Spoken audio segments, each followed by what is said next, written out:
I come home, she lifted up her wings. I guess that this must be the place. I can't tell one from the other. Did I find you or you find me? There was a time before we were born. If someone asks, this is where I'll be, where I'll be. We're drifting out.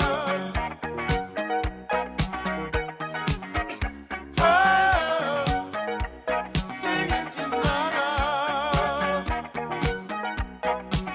Out of all those kinds of people, you got a face with a view. I'm just an animal looking for a home and share the same space for a minute or two. And you love me till my heart stops. Love me till I'm dead. I said light up, I said through you. Cover up the blank spots, hit me on the head. I got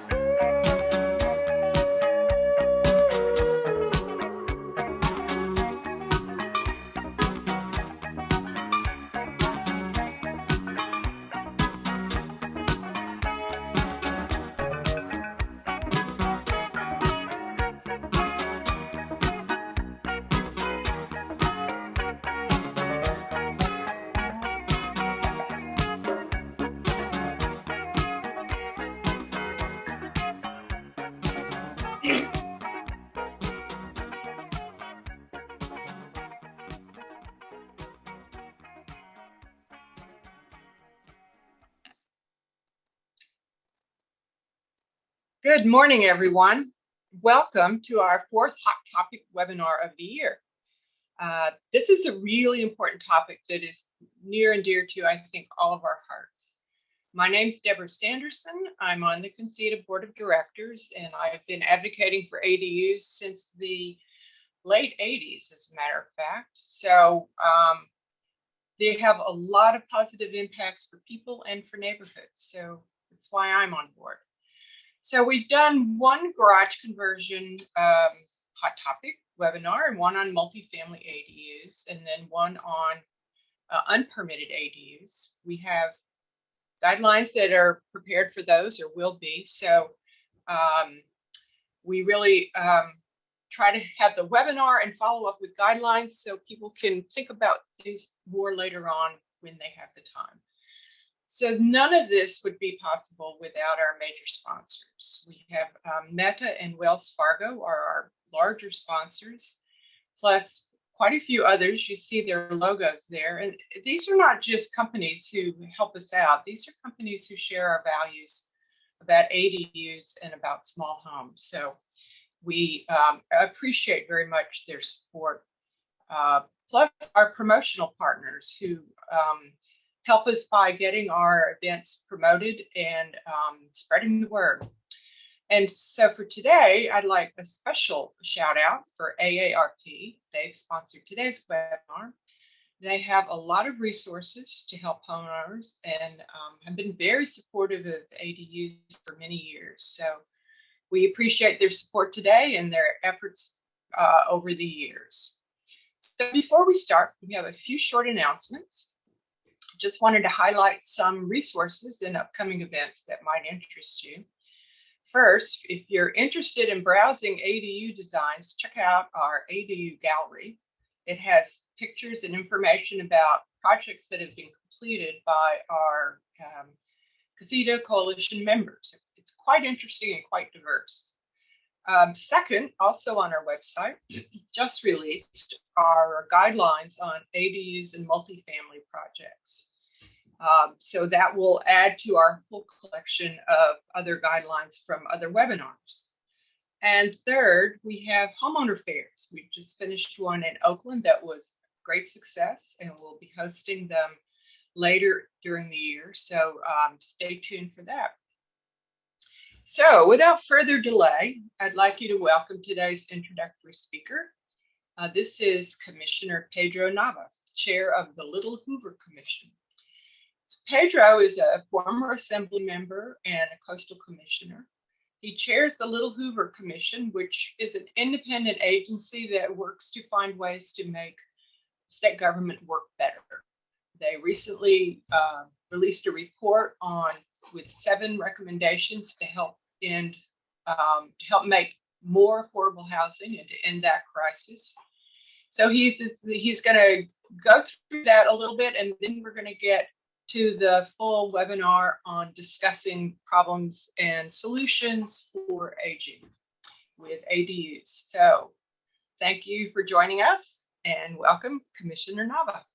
Well, thank you so very much for the invitation. I do appreciate the opportunity to join this incredible, unique constellation of talented people who are so dedicated to an issue that is dear to so many people in our state. I'm the chair of the Little Hoover Commission, and I want to thank you again for giving me the opportunity to join you.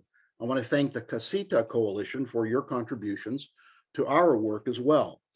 You may know the president and founder, Denise Pinkston, testified before our commission and provided a lot of insight that helped us with our study process. I want to thank you very much. So all of you know, ADUs are a critical part of the state's housing picture. Now, while this webinar will focus largely on exploring ADUs and their impact, our report, the Little Hoover Commission report, focuses on other aspects of housing policy. For example, in our report, we found that the state funding for affordable housing has traditionally focused on aiding developers in building rental housing. And we have to support our renters in California, but we also need to expand its affordable housing strategy in policy and in funding. And we need to put a greater emphasis on affordable home ownership. To avoid implementing a counterproductive strategy, this policy expansion must also include an emphasis on increasing housing supply.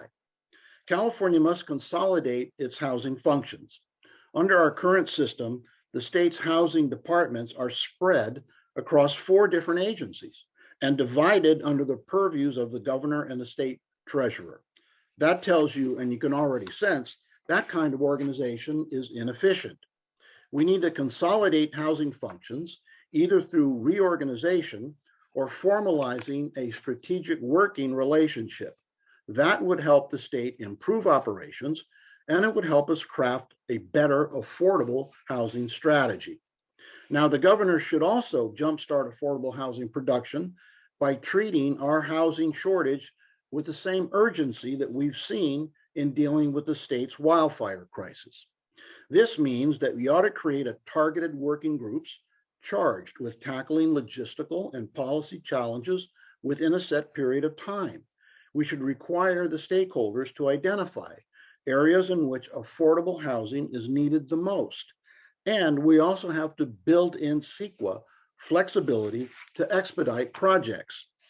California must identify data and analysis gaps that prevent its leaders from fully understanding the housing crisis and potential solutions.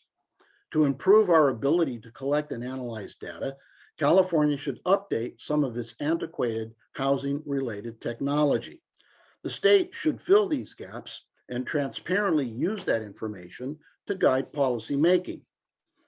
Tools should be shared with local governments at either cost or preferably for free. The state should also reconsider how it measures local government's progress towards housing goals. California's Regional Housing Needs Assessment, or what we all call RHNA, considers how much and where housing needs are to be built, but it fails to account for how much housing is actually built. This process needs to be updated to include how many units are actually constructed. The state must also work to better enforce its existing housing requirements. Under the current system, California lacks the tools that it needs to effectively enforce local government's housing plans. To help bolster enforcement, and this is not going to be popular, but I guess I didn't join this to make friends, the state should appoint an ombudsman, although I don't really like that term. I think they ought to be called housing advocates, or maybe even better, housing champions in every county. These champions should have the authority to approve affordable housing projects when a local jurisdiction has failed to comply with housing requirements. Finally, the state should invest in shared equity housing models. There's a number of shared equity models. In general, the government or a nonprofit helps homeowners buy at a lower price. In return, buyers agree to share a percentage of the home's equity with the agency or nonprofit that helped them to purchase it. By investing in these models, the state can prevent displacement and help lower and middle income Californians become homeowners. While the commission focuses on shared equity ownership models in its report, there are many innovative affordable housing solutions. For example, ADUs, which my fellow presenters will discuss, are one way to increase housing availability. I look forward to hearing more ADUs and the ways in which they are helping Californians meet their needs. Just as a personal aside, in my own neighborhood, there are 2 or 3 ADUs, and in spite of all of the things that were said about the parade of horribles and how it was going to change the neighborhood, and oh my gosh, what are we going to do? None of that happened, other than the minor inconvenience when the tradespeople were helping to construct it. So you've got trucks parked along the street. So what? What you end up doing is creating housing for people that is affordable. We'll hear more today about how it keeps families together and how it really is an important part of how we can address decent, reliable, and honorable housing for people in California. Again, thank you so much for the opportunity to be with you today.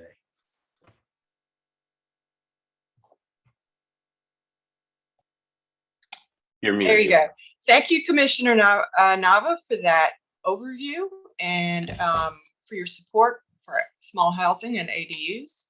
So now we're going to come to the meat of the meeting for our webinar. Our moderator will introduce 3 presenters.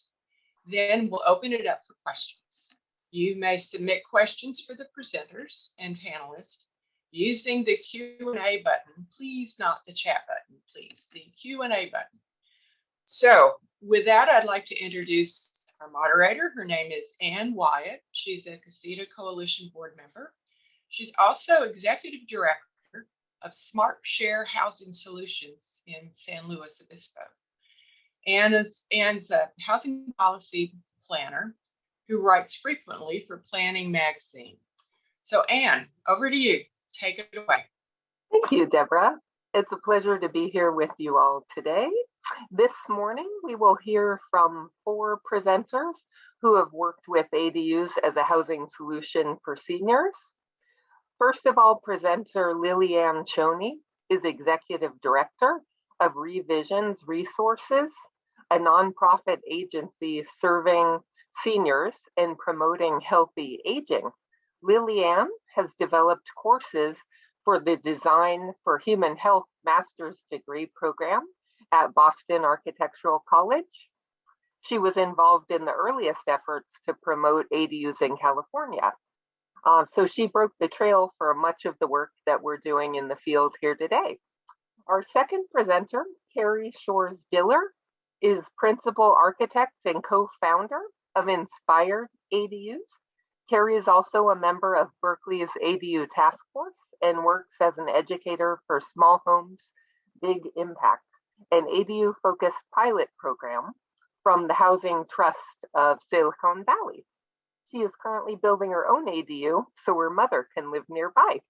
And our final presenters are from Wellness Company. Bobby Arte, COO, launched the company in 2020 with 4 of his siblings after experiencing firsthand the challenges of caring for aging parents. The company's focus is providing seniors and their families an alternative to long-term care facilities and in-home medical care by providing prefabricated ADUs with care services. And he'll be joined here today by Dr. Kristen Miranda, Chief Medical Officer at Wellness. Her expertise is in family and community medicine with a special interest in women's health. So we're thrilled to have all of you here today. And with that, I'm going to hand it directly over to Lillian.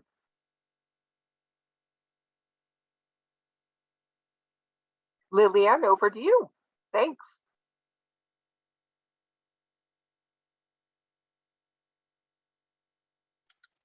You're muted.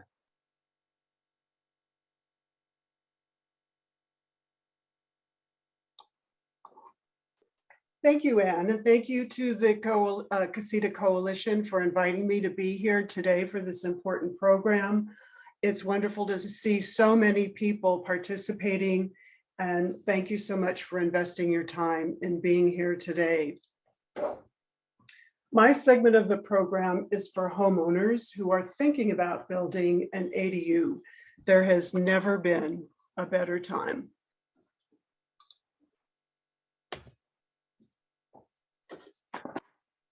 First of all, what is an ADU or accessory dwelling unit? It's a second home that's added to a single family property.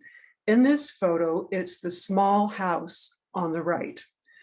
When I started Revisions Resources 32 years ago, an ADU was a terrific idea, but certainly not a hot topic. Today's new legislation is unleashing its potential and making it a solution for a lot of needs. Here in California, the new one might be added as an attached unit from the primary home. As shown in this picture, other common types are garage conversions and attached units. These second homes offer unprecedented opportunities for families.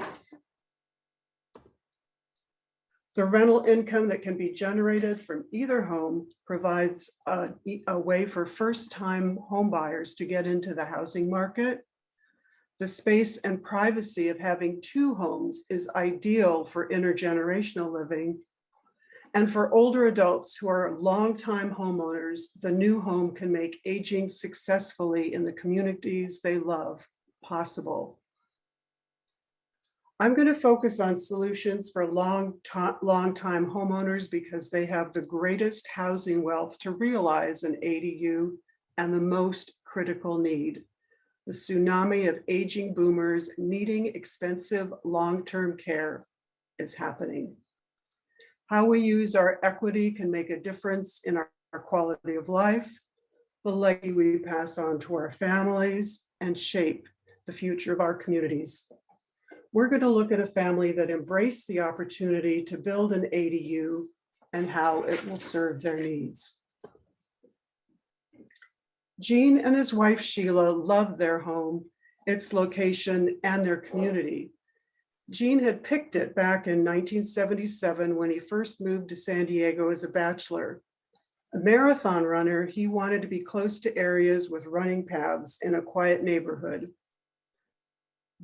When they married in 1989, they decided to purchase the home and invested in restoring the 1913 Craftsman home to its original beauty and in making it more energy efficient.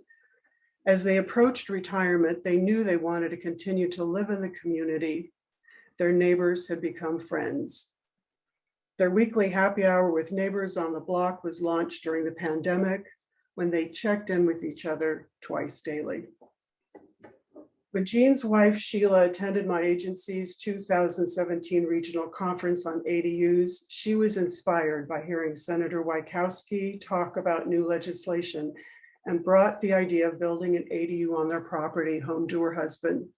He was immediately drawn to the idea.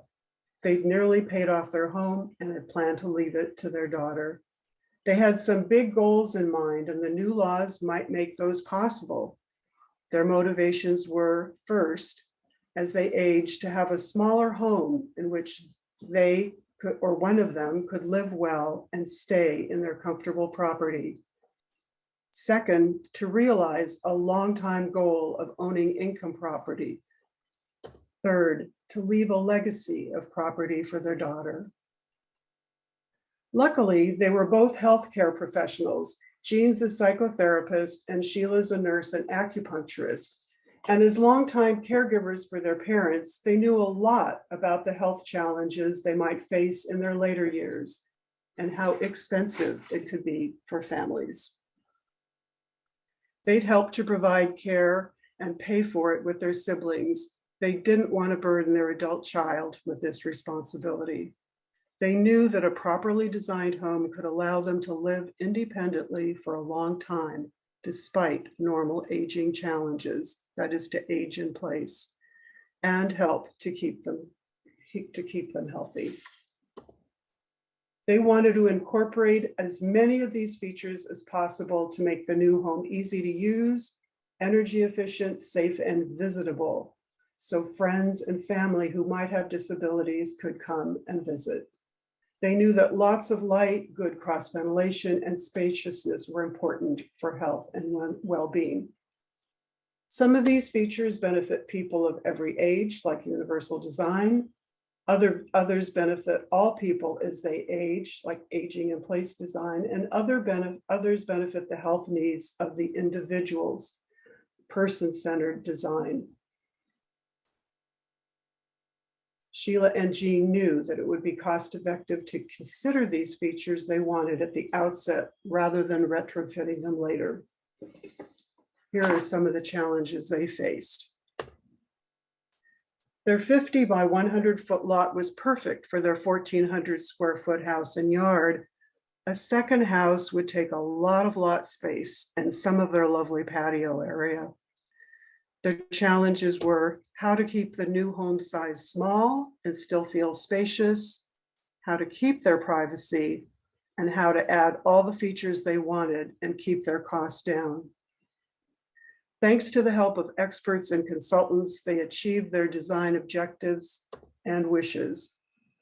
They decided on a 499 square foot ADU that would offer spaciousness and feel larger with the addition of a 231 foot square patio and extra storage areas. For more privacy and easy access, a new separate pathway from the street to the ADU was added. The budget for the new ADU, private pathway, and new landscape penciled for them. Here's how it looks.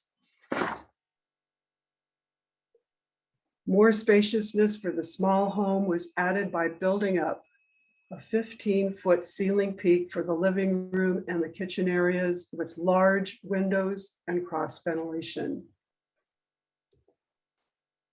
The extra height was used to create a large attic over the bedroom and bathroom, providing 200 square feet of storage space.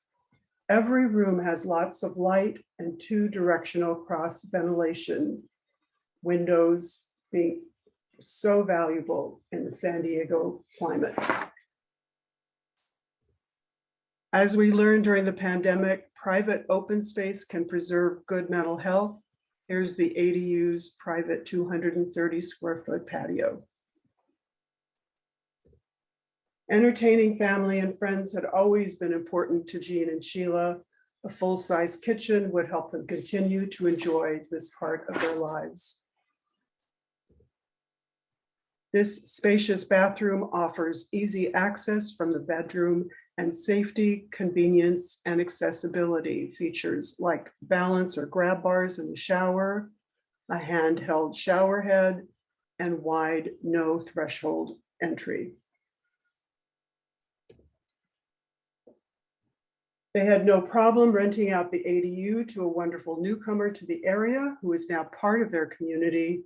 Their tenant moved here to be close to her adult children and grandchildren and downsized from a large home in Arizona. The home took 14 months to build, 14 months of rent to pay off short-term construction loan. Going forward, they'll have more income for retirement and be able to increase the value of the home for their daughter. They built their ADU right after the 2017 legislation was passed. The process may be faster and easier for you. They've shown that an ADU is a pathway to reaching big goals they'd only hoped for, but never imagined they could really achieve.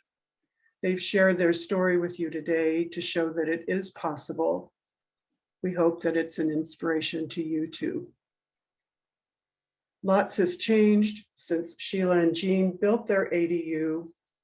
There are now grant programs and more financing options coming online to broaden the range of homeowners who can build an ADU that makes sense for their situation.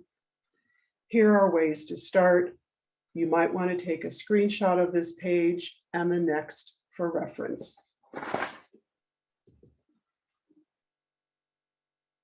If you're thinking of an ADU for yourself or a loved one, put design for health and aging into your mix.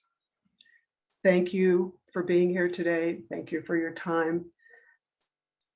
And thank you to the Casita Coalition for making this program possible. Now I'm going to pass the program on to Carrie of Inspired ADUs. Great, thanks Leanne so much. I will share my screen as soon as you stop. All the fun of technology. While we've been Zooming for 2+ years now, there's still a fun transition, I think, in getting everything to work. Okay. So I think Lillian's case study is so important because it gives you kind of the human and emotional story. I'm going to try to come to it with a little bit more of the technology. We've been designing ADUs and got really passionate about it since 2007. And we really focused initially on it as a tool for aging in place and multi-generations to pool resources and live together. I think fundamentally people have been really resistant to planning for aging in place. Most people are procrastinators and they are kind of waiting for a life event to encourage them to do something like this. But as I know more recently with issues with my mom and her partner, waiting for a life event is not a great time to start a construction project. So if you can plan a little bit ahead of time, we can do this in a really inspired way. I think people fear that they're going to get designs that look like these, that are too institutional, too temporary, things that just came right out of the hospital and went right into the home without anybody giving any thought to them. We all know that most people want to stay in their home as long as possible. 77% of people have that goal, but our housing stock in California is not set up for aging in place. This is a chart from out of Harvard, so it's looking at housing across America, but their results are even sadder, that 96% of housing is not set up for aging in place. Their studies show that only 3.5% of homes have a single floor entry, no steps, and wide hallways. So retrofitting a house might not be the best way to go about getting an age in place structure. This is a yard in Oakland on the left that was nice and deep, lots of extra space, and we were able to transform it by adding this ADU on the right. This is now in the back looking towards the main house is back here. We decided with this ADU to turn it away from the main house because the homeowners had suffered a brain injury. They were navigating their own house fine at this point, but they understood that soon stairs and other challenges in the main house were going to become a barrier to living there. And they really didn't want to leave their community. So we turned this ADU away from the main structure, giving the big house a yard between the ADU and the big house, and then giving some privacy to this ADU. One of the great things with ADUs is that they fall under single family residential code, which does not have to comply with the American Disabilities Act. So all the ADA codes, those giant bathrooms you see at restaurants that have been retrofitted, they don't apply to single family residential. But what that means is that your design team and you as an educated consumer really have to be proactive about putting these design features into place because there is no code that says you need to. A lot of the things we're going to talk about, and I'm going to explain today, that Lillian started on, are these principles of universal design and aging in place. So I want to try to give you a bit of a visual. But one thing we can really look at doing, instead of thinking about it as aging in place, shift our thinking to aging in community.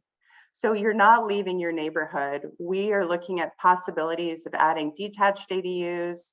Garage conversions are amazing for aging in place because they were already level and have no barriers to get in and out of, since they're off of the driveway and set up for cars. And then we can also do the attached ADUs, which can help you reconfigure the main house and maximize it. You know, there's a study that shows the majority of homes that have 5 bedrooms or more are usually lived in by 2 or less people. So our housing stock and how we're living in our houses has changed. So we can stay in our neighborhoods, keep the equity of our property, but build a brand new, low maintenance, accessible space for either you now or an aging family member or you in the future. So I've always found this to be the best way to just get a very clear idea of what universal design is. The gentleman that founded the OXO company that makes all the kitchen gadgets, he started that company because his wife had arthritis. And if you look at the image on the right, that's the old-fashioned, vegetable peeler. And she had a lot of difficulty with her arthritis, having the dexterity to actually hold on to that. So this is kind of the evolution and life cycle of the vegetable peeler that they made. And while he was solving a particular problem for his wife's dexterity and arthritis, what he did is create a universally designed product that's just better and easier for everybody to use. So little kids with small hands can grip it because it's nice and grippy. It's cushioned, so if you're dealing with pain or arthritis, and it's just creating something that's a better product. So let's look at how we can put that into an ADU. There are 7 principles of universal design. I've got them listed here, and I'm going to try to talk about them instead of giving you the laundry list. But it's really, once you hear about it, it's a little bit of a moment of why aren't we always using these elements of design? Hopefully, if you have a good team of architects and designers, you are incorporating them. But this was an ADU. This is one of our smaller ones, under 300 square foot. And the challenge we got from our client was her partner was in a wheelchair, so everything had to be accessible.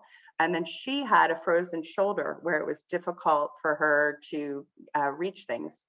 So you could say, Carrie, why did you design all the cabinets should go to the ceiling? Well, I'll show you in a few minutes how we solved that. But putting appliances and other elements that you're going to want to reach and interact with down low just makes it an ease. It makes it equitable for someone who can't reach up high, for kids who are smaller.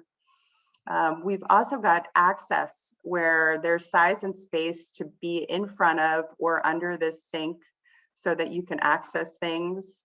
And it's about creating things that are just very simple and intuitive. So you can see here, we've got some under counter lighting just to make sure that we have good task lighting here. We've got these breadboard pullouts that give you both a space that you can kind of roll up to from the side or approach from the side.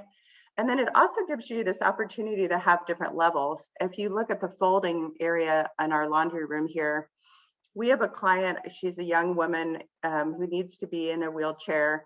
So when she's cooking, she wants to be cooking at a lower level, but she has a series of caregivers that come in that cook the majority of the time, and they need a counter that's higher because working on a 30-inch counter hurts their back.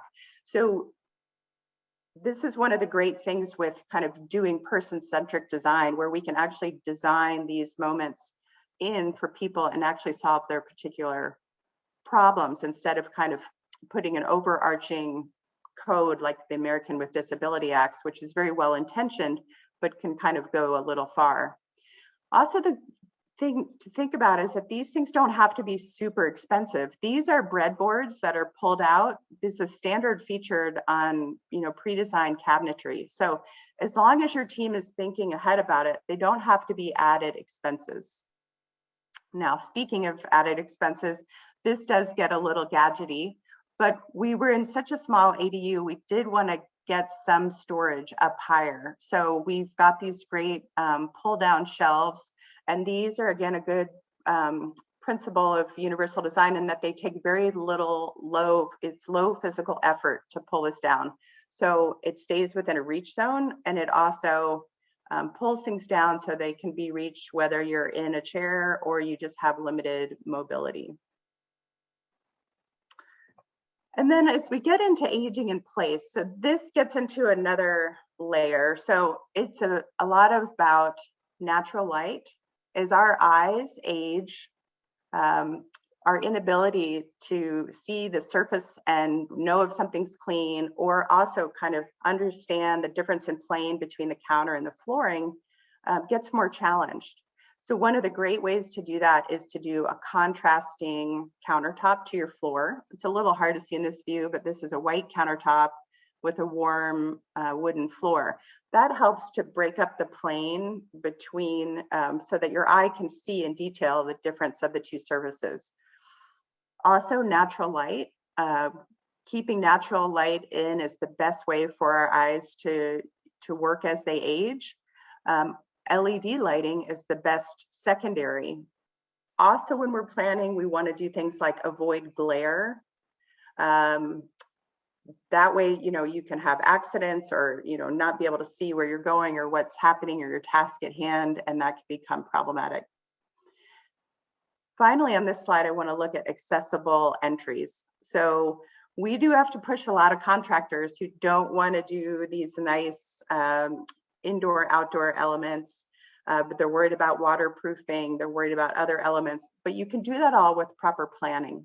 So we've got a drain that's hard to see here. This patio also slopes away from the door, but this also creates a space that is completely accessible. The other thing it does when you're living in these smaller ADUs is that makes the ADU feel bigger, because the ADU is then opening up and borrowing the outside landscape, and that'll make these smaller homes feel a lot better. The reach zone is another thing to consider. So we do always typically in our practice put upper cabinets in because everybody's worried about storage when they're right sizing into these smaller units. But we do want to make sure there's a lot of countertop and a lot of lower cabinetry so that if someone should need to be in a chair or have some limitations on reach, that everything can be as accessible as possible. On the floor plan, you'll notice that we built the kitchen and most of the built-ins around the perimeter.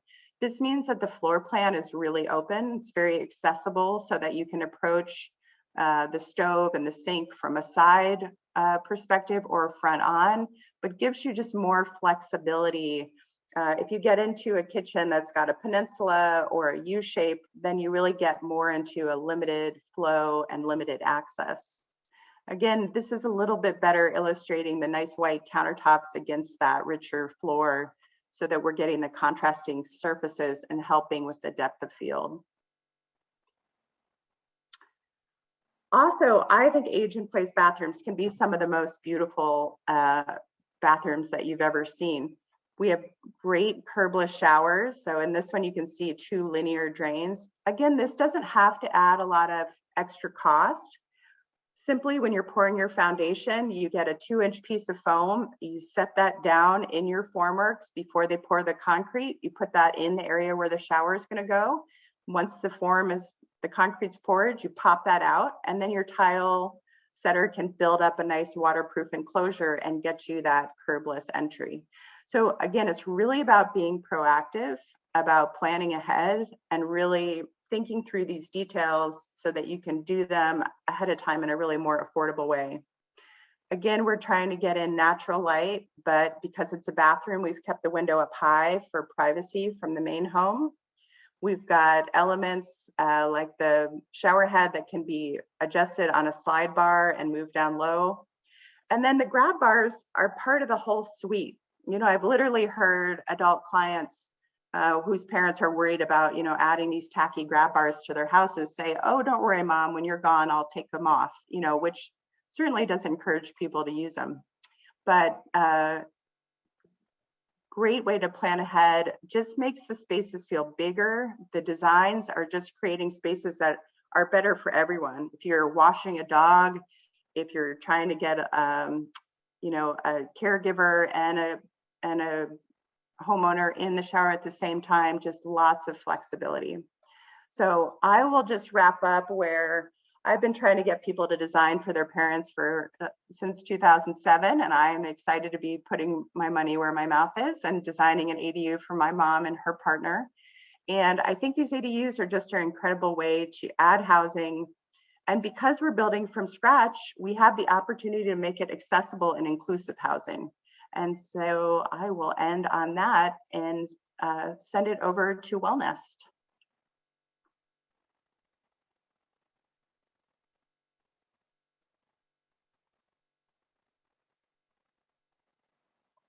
I think Bobby and his team have done some really neat things. We were just at the Casita Coalition together. I didn't get a chance to talk to Bobby, but I got to talk to Dr. K, and I'm excited to see their presentation.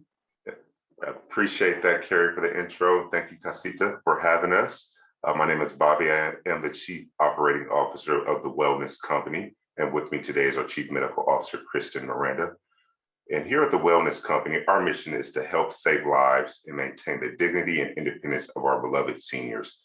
Because as we have heard so much here today, there are a lot of special considerations that we take into place when building and designing our homes. And we are speaking from experience. We had to find a better solution and alternative when our own father had a stroke, and all of the options were just either unaffordable, unavailable, or just really inconsistent. So we tried in-home care, which we couldn't really manage. And with the 5 of us siblings, we thought, hey, we could all take care of dad, but we learned we didn't have the experience or the expertise. And therefore, we built what we now call our Wellness Pod. And what this is a smart medical suite ADU that we build and service right in your own backyard so that you can take care of your loved ones safely.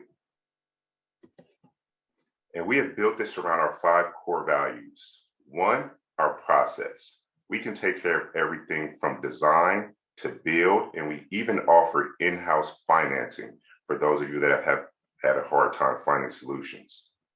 We believe in proximity. We know that our seniors want to age in place and stay close to the loved ones in the community that they have known for many years. We believe in protection. We have developed a proprietary monitoring system that can keep your loved ones safe. It's anonymous, and it doesn't involve 24-hour videoing, but you can still stay in touch with your loved ones at all times. Prevention. We believe an ounce of prevention is worth a pound of cure. So we have things in our units such as grab bars, softball flooring, direct communication, and other safety features to make sure that your loved ones are always safe. And our price, we have set pricing with no hidden fees, and we include everything from permitting to building, and we even take care of those pesky permitting fees so that you have no hidden costs at the end of your project. And we offer a number of units ranging in size from our smallest mobile unit, which is built on wheels, from 225 feet all the way up to our 2-bedroom, which is 800 square feet. And I will go ahead and kick it over to you, Dr. K.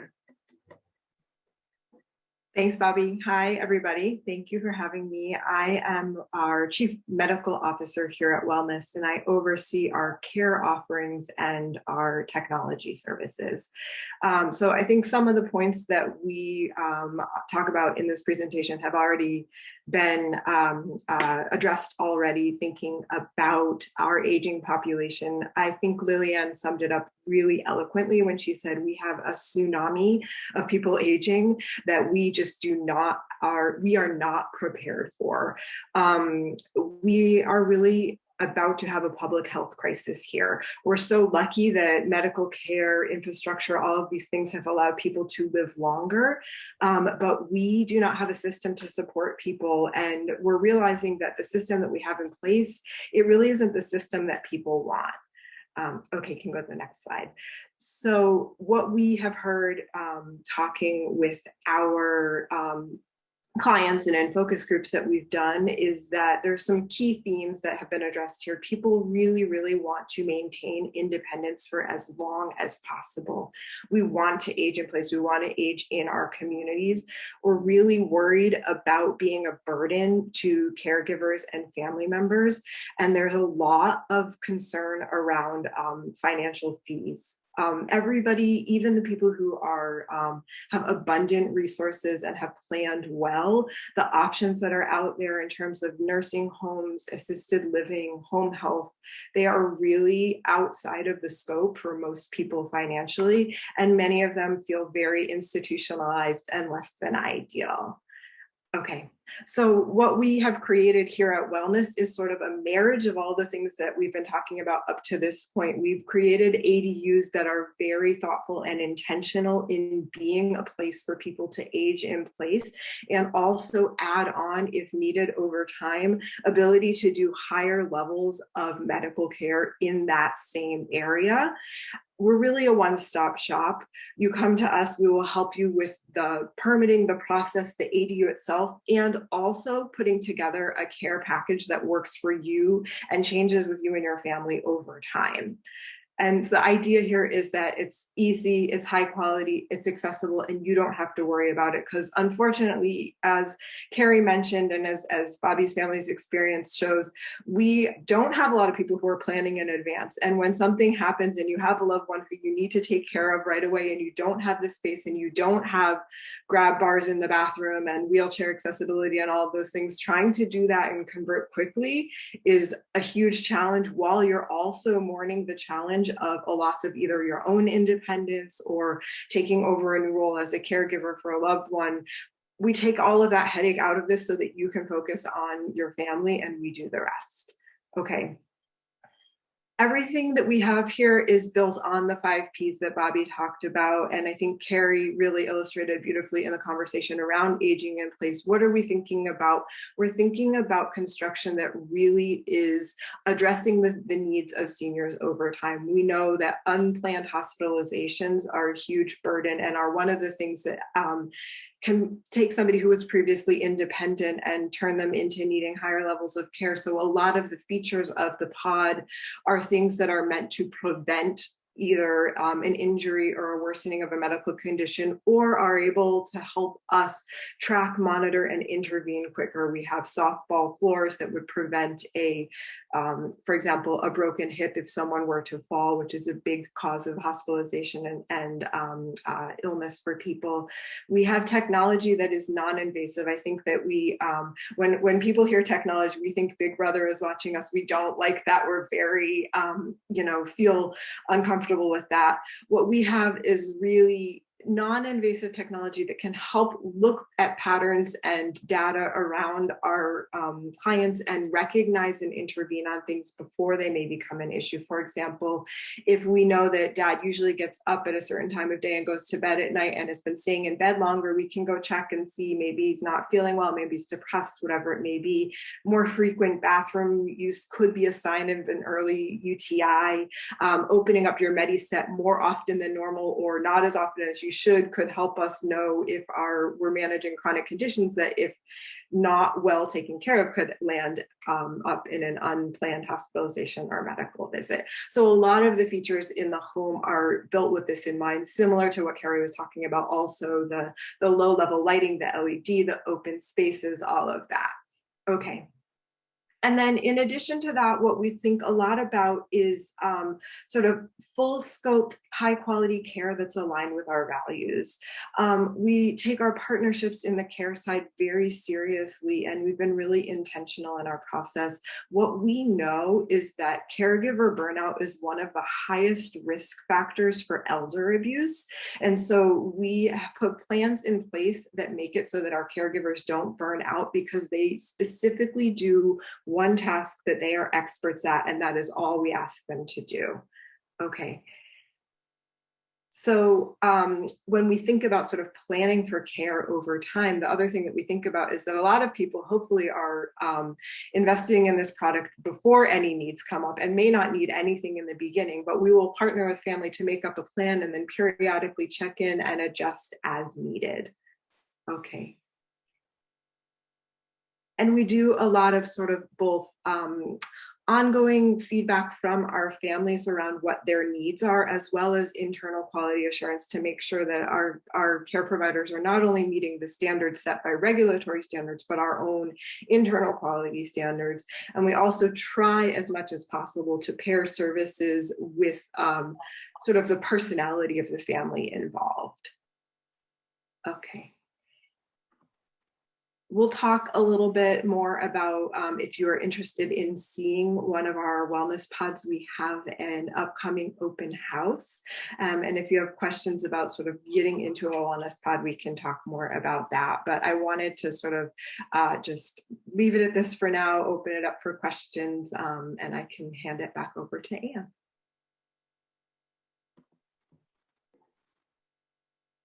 Thanks, Kristen. And thank you to Lillian, Terry, Bobby, also for presentations here.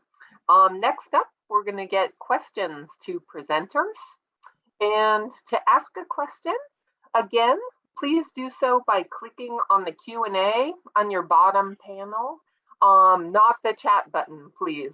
So again, everyone, Q&A, we already have a nice lineup of questions, so we'll answer a number of those live and then try to get any others that we can in on our screen too. And so given that the ADU law applies statewide, it's most useful if any questions focus on broader topics rather than sort of individual jurisdictional topics. So I'll just get that in for anyone who may add questions. Each jurisdiction has slightly different codes, so we're not set up here to answer questions specific to Oakland, California, or San Luis Obispo, or one particular jurisdiction. And we'll answer as many questions as we can, either live or in the Q&A. And so if you didn't get your question answered, please feel free to reach out to the panelists' organizations after the presentation. And so to kick off the Q&A segment, let's start with a question for Deborah Sanderson. Debbie has some direct personal experience with ADUs and how ADUs can be helpful in caring for an elder relative. So Deb, maybe you can describe some of your personal experience firsthand. I'd be happy to. This is a lesson I wanted to share with everyone who's thinking about building an ADU to take care of a senior. I've taken care of a senior in a home with an ADU and one without, and they're quite different. And the lesson I learned is that you could be together but separate, and that's one of the beauties of the ADU. When my family lived in Boston, we had an ADU. And things were quite happy. My mother-in-law lived with us, and even though she and my husband had some differences, everyone got along fine. We moved to California, and we couldn't find a house with that kind of arrangement, nor would the permit process let us create one. They said it would take a year and a half, and neighbor comments and all of that. And my mother-in-law was arriving in a month, so that wasn't going to work. So we created her a very nice suite in our home. And unbeknownst to surprise us, we found that not having a place for each of us to separate ourselves and have our separate spaces created a lot of tension in the family and a lot of emotional trauma. So if you're thinking about building an ADU and you're not sure you want to build an ADU or just have a senior live in your home with your family, please consider the importance of the separateness that an ADU provides. You can be together, but still have your separate place, and so can your family. And I found that critically important to everyone's mental health. So thank you.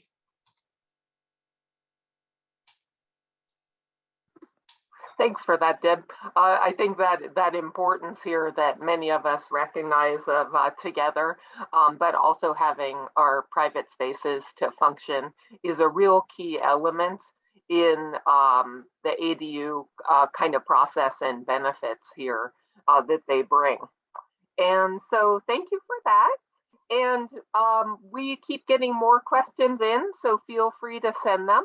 But I'm going to start with a few topics that we see here and people have presented. So let's start with maybe a relatively easy question.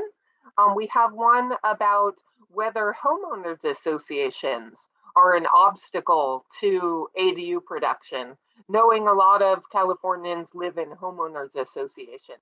And so Celeste Goyer, Casita's legislative analyst, has some answers to that. Celeste, do you want to weigh in on that one? Sure, but we can also have a panelist answer. The short answer is that no, they cannot restrict your ability to build an ADU. State law protects your right to do that. So yeah, so go to your local jurisdiction and get the process started. Thanks. Any other panelists want to add anything to that short answer? And I think this is one of the new ones that came up in January 1, 2020. So in the latest set of legislation that got addressed. I have had a couple homeowners who still had to comply with an architectural compatibility with the homeowners association, how legal exactly that was. But they didn't make it very difficult, and it was more of a, just reviewing compliance. But that has come up a little bit, probably something you could fight if you needed to. I'd just add to that be ready to educate your homeowners association because many of them don't know that you have a right to build that ADU. So you may allow some time to talk it through with them, and so that we're all on the same page. Yeah, thanks, Carrie and Deb, for that. Carrie, do you want to talk just a little bit more? Because I think this is an obstacle a number of homeowners may face. And we can agree that the law is clear that it shouldn't be prevent them from building. But if the homeowners association doesn't recognize that, it can be a fight. Do you want to just give us a little more, maybe 30-second or minute thumbnail of how that process of education and pushing looked? Well, I mean, to me, this is one of the great values of a group like Casita Coalition, because I think what we've got here are people that have been in the industry a long time. Like Deb and I met years ago on the Berkeley ADU task force, which was squeaking along until all this legislation really started to streamline things. I think it's about making sure that the team you build to help you realize your ADU understands the ADU law, or has, is able to tap into a group like the Casita Coalition, because, I think we're at about like 145, 150 ADUs either built or being built. And we're running into constant interpretation issues, every other week, I hate to say. So HCD at the state is trying their best. I think they're really backlogged, through COVID. I think a couple really interesting things have happened. One, people are talking about aging in place because we saw what happened with nursing homes. We know no one ever really wanted to go in those to begin with, but now I think, for at least for our business, it's like taking a really good platform where people are excited about figuring out an alternative, where before they were just kind of procrastinating. But that means everybody's building, which means all the building departments are backed up. I would really say, and too, that building departments and planning departments don't all know the code either. So you really need to get a team. That's where homeowners, I think, can tap into a lot of the resources that Casita is producing. As an architect, I tap into the code enforcement group all the time, kind of getting back up and check. But there are organizations, and HCD should help you. There's a great handbook from HCD that I'm sure is on Casita's website, but that can really help you interpret and advocate for yourself. But just build an experienced team is my recommendation.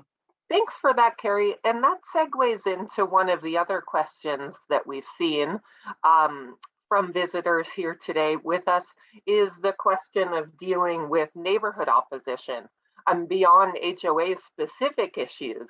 And so does someone want to give an example there of how they've dealt with or maybe prevented some neighbor conflicts? Bobby or Dr. Yeah. Miranda, maybe you have some experience there with kind of prevention or activities on that front? Yes, I could definitely share. Very early on, especially, we experienced quite a bit of kind of neighbor interference or pushback.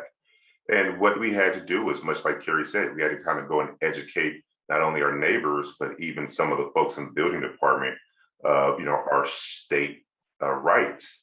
So communication, I would say, is key. Having a proper team that is, has some good people skills, is well educated on the law, and just kind of being proactive and getting out there and having a plan.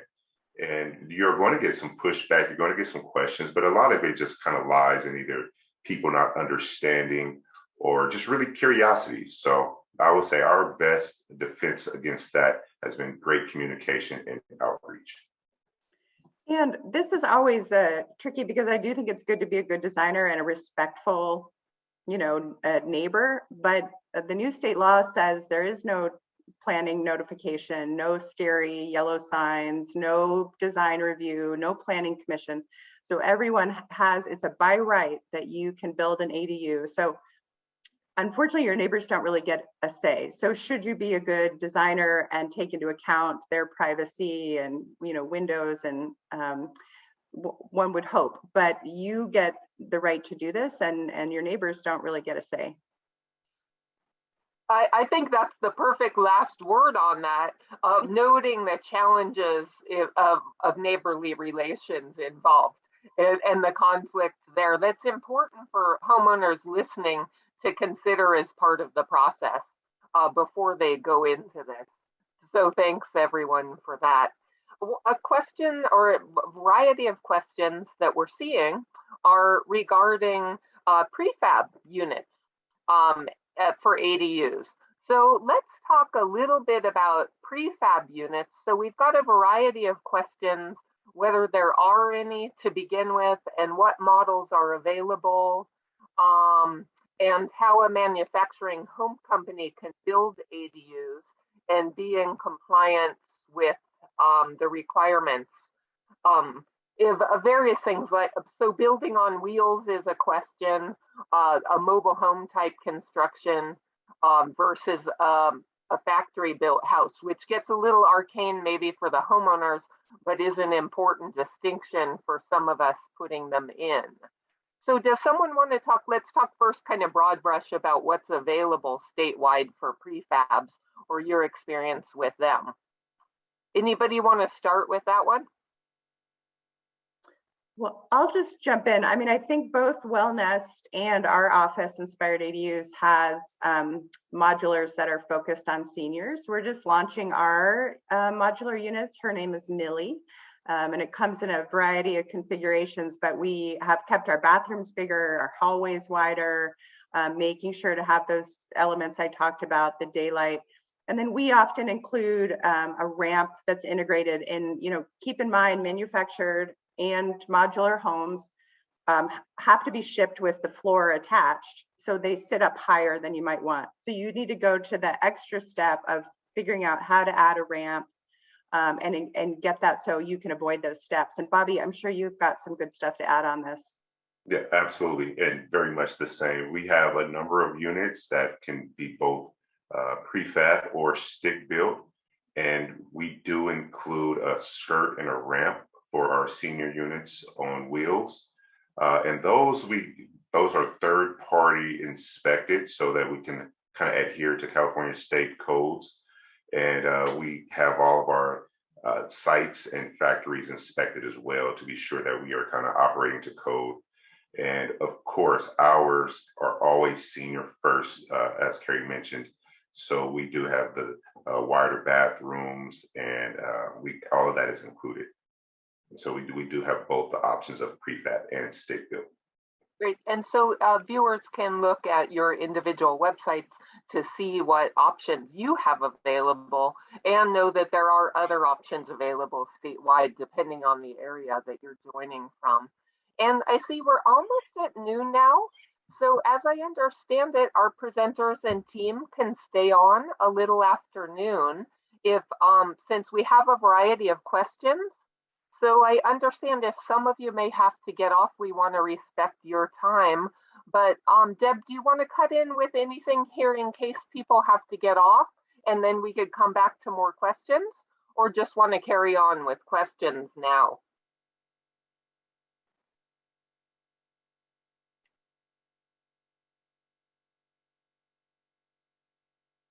You're still muted, Deb. here. There we go. So, Sorry. yeah. I think why don't I do a little bit of closure for those who want to hop off, and then the rest can stay on. So first, I wanted to thank all of the panelists. I love this topic, and I loved hearing all of this new creative thinking about how to house seniors. And, you know, by the time I get there, it'll be great. And so thank you all for helping us. And we hope that those of you will join us again in our future webinars. And we have a homeowner fair coming up in San Diego, in the LA area. And so just stay tuned to the webinar. You can sign up to be on our newsletter.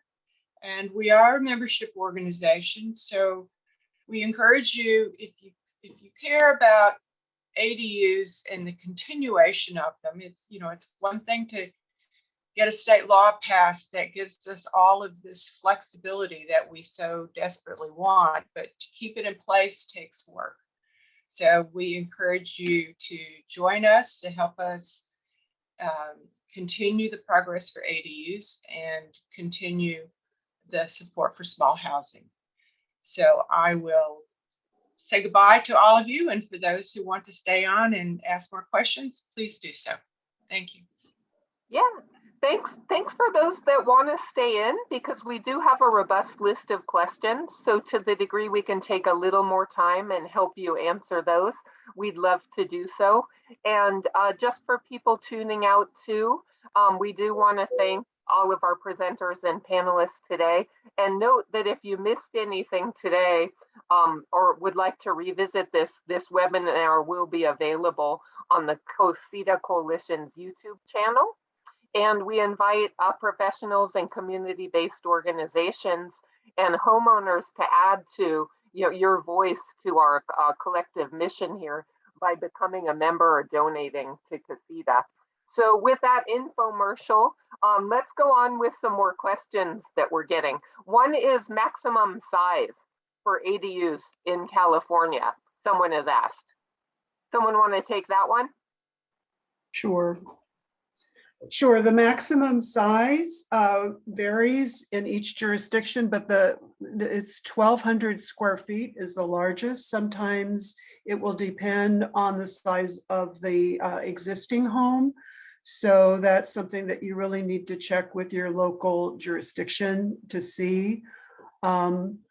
Just to tag onto the other question about the modular and homes, sometimes they can be put onto a lot more easily if there is someone who needs a temporary assistance or has a health issue.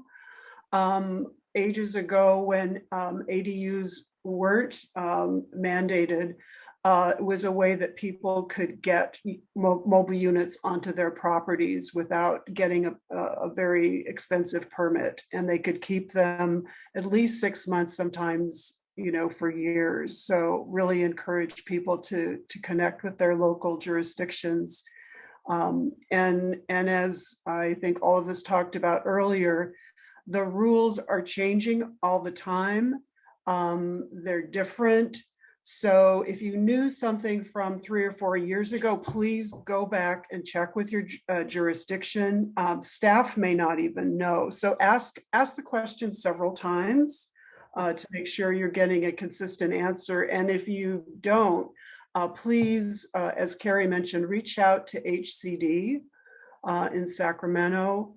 housing and community development, because they have staff that can answer your questions and clarify what the most up-to-date legislation is. There's a lot to absorb. Could I add just one bit to the size? Local governments can set a maximum size, up to 1,200, but they can't make you build an ADU that's less than 800 square feet. So there is, and this is a shocking new part of the last law, is that you are guaranteed the right to build an 800 square foot ADU, 4 foot with 4 foot setbacks and up to 16 feet tall. And you're guaranteed a right to convert your garage. So there's big, but then there is a guarantee that you can go up to at least 800 square feet, and no jurisdiction can require you to go below that. So. And just to clarify, anyone, you can build smaller. There are some incentives for building smaller. They just can't make you build smaller. So just in case anyone was half sort of in on that. So tagging on to that, everyone chime in and tell me, when you start the discussion with a client who's ready to start the process, give you a deposit maybe, or get going, what time frame do you give them for the project? Don't give me a lot of elaboration. Give me kind of what you tell your client. Bobby? I let our clients know that there are a couple of phases, including design, permit, and then financing and build. And so far, the permitting process has been the longest and kind of most unpredictable, anywhere from 2 to 6 months. So I like to give them a pretty broad window of 6 to 12 months. Okay. And hopefully we can kind of work to get that down. Lillian? We're seeing a lot of incentives here to improve that time for the permitting and fast tracking those units. So again, that's really a question to go to your local jurisdiction. Here in San Diego County, we have 18. Each of them has different rules. Some of them are very aggressive about allowing units and the way that units have the number of units as well. Others really don't want to encourage ADUs, so they make the permitting process a little tougher. But from my experience working with clients here, some of the best money they've spent is in getting someone who's experienced with a permit. So do you tell your clients maybe 6 months or 2 years like I tell my clients? I don't want to sound like an attorney, but it depends. Okay, I mean, just by way of ranges. So Carrie, what do you tell people? Yeah, so we have a couple different offerings. We have custom design. I tell people that's 9 to 12 months. We have plans that we've built for someone else, already permitted in a municipality, that are living well. That can help us speed up and get more into the 7 to 10 months. And then our modulars are more like 5 to 7. Okay, because I think that's really helpful for people, particularly because we're speaking of a senior audience here. And right. I've had clients drop out of the process because they recognize that building could take 2 years at the rate we've seen some of it going in our area at San Luis Obispo. And I might not live that much longer, and I'm not sure I want to spend 2 of the last years of my life going through this process. So I think it's a really important question there and part of the calculation. And maybe back to what Carrie said about trying to start the project a little earlier than later. Yeah. Some of that pre-thinking. So where do you go? So where would you send clients? I've heard Lillian suggest people go to HCD. Where would you have people start? I presume your websites would be a good place to start if our audience is in the areas that you serve here today. Where else would you send people? Lillian, you had maybe another question there or comment? Well, I was just going to piggyback on what we talked about earlier, that starting ahead is really important. When we did our Universal Design for Aging in Place competition, it we found that it's just a daunting process for older people to start renovating a home and building when they're already frail and they've got health concerns and maybe they've just lost a spouse. There's just a whole lot of reasons that it makes it extremely hard. So if people can plan ahead, think about what they want to have, and give themselves time, like the case study with Jean and Sheila, they knew that they wanted to do this down the road. They had the money to do it now. And so while the idea was fresh to them, they started. And that made it go fairly smoothly. But if you're under the gun, it's just harder to make really good decisions about what you want in the house, how you want it used, and just the inconvenience of the move and getting set up. It can be really, really stressful. We were giving away a beautiful new bathroom or kitchen to help people age in place, and people dropped out just because of the interference with their lives and the fear of all these decisions at once. So I really encourage, families to do this ahead of time and give themselves extra wiggle room, plan for 25% more time than they ever imagined. Lillian, thanks for that. Yes, that's been my experience with senior clients. It's very important not to underplay that. And so, again, beyond specialists such as yourselves, where would you have people reach out to start the process in their area? Maybe the first sort of call or website to go to, beside Casita Coalition's website, where else would we send people? I mean, I think the AARP has a lot of great resources. They've done a lot on small communities. I think Tom put one of their documents in the chat. They're a great resource, especially for the senior focused market. Deb, did you have a comment on that one or some specific? Yeah, I also back up on the timing. When we've done training of homeowners, we've suggested they consider a year and a half. That take time to think it through, ask questions, talk to other people, and get a good team. And for looking, the Casita website has some resources that link you to other jurisdictions. There's some jurisdictions have done great guidelines. So you can look at San Mateo County's guidelines and Napa Sonoma's guidelines. But first, check with your own local government. More and more of them are becoming pro-ADU, I would say. So start there and check out some of the guidelines from these other jurisdictions that will just give you more questions and things to think about. It'll kind of round out your knowledge of what you might ask and what you might do. Sure.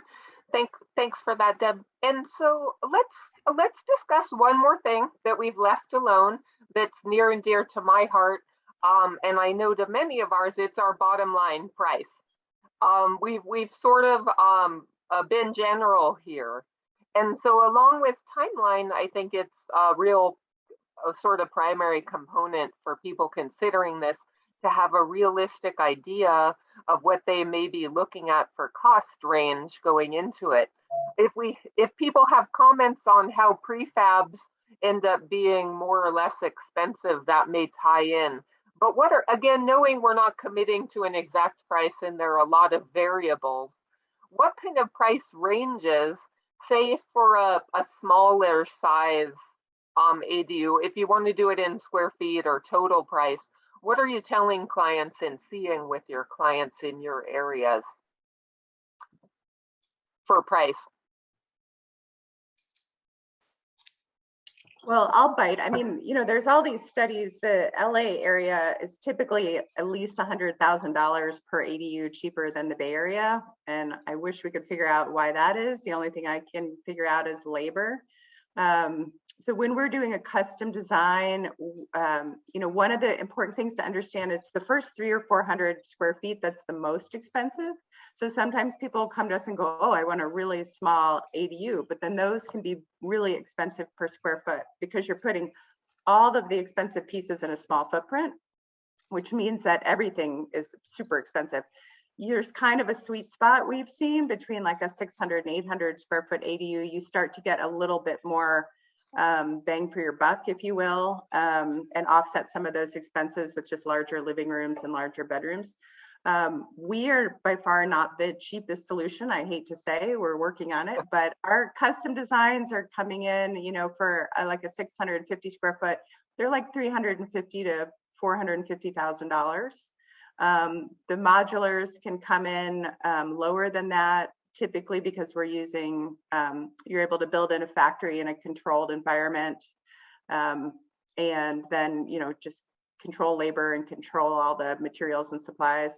And then we also sell pre-designed plans so that if people want to try to build it themselves, find their own, maybe they like our designs, but they aren't in the Bay Area and they want to build somewhere more affordably, they can just we'll help them get the permit and they can take it from there.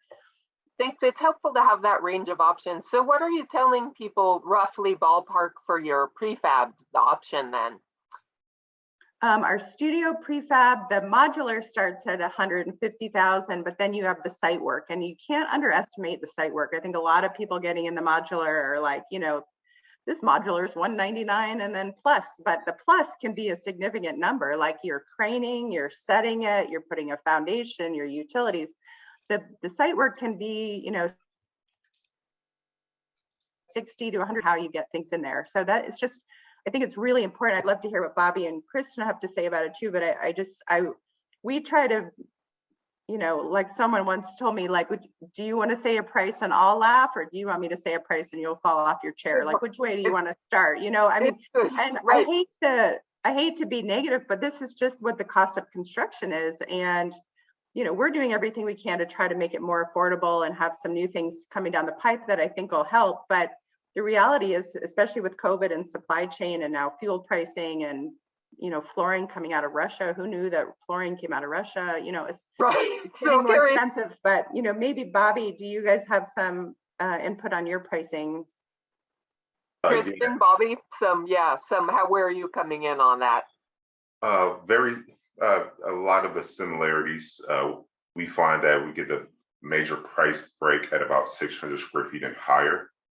Our mobile or modular units can be easier to put together, but there are those delivery expenses and those setup costs that people often either forget about or underestimate.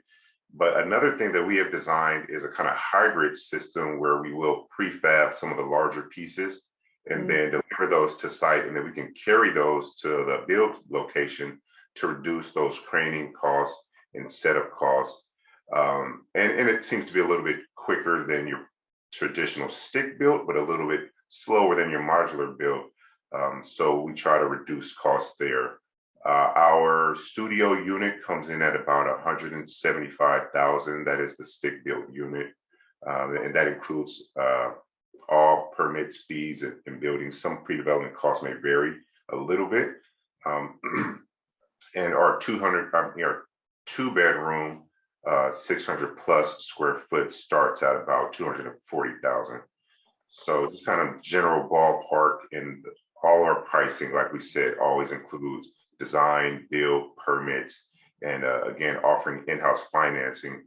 We have the added promotion running right now where you don't make a payment until construction is complete. So a big benefit that we're trying to always work with our clients and customers to find ways to help them out. Well, thank you for that.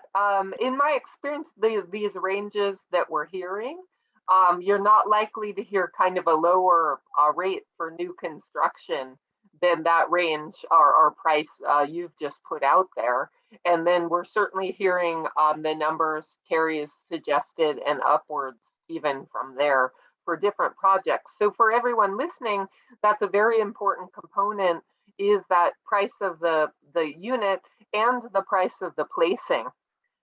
So it's important to consider both. And I think Lillian.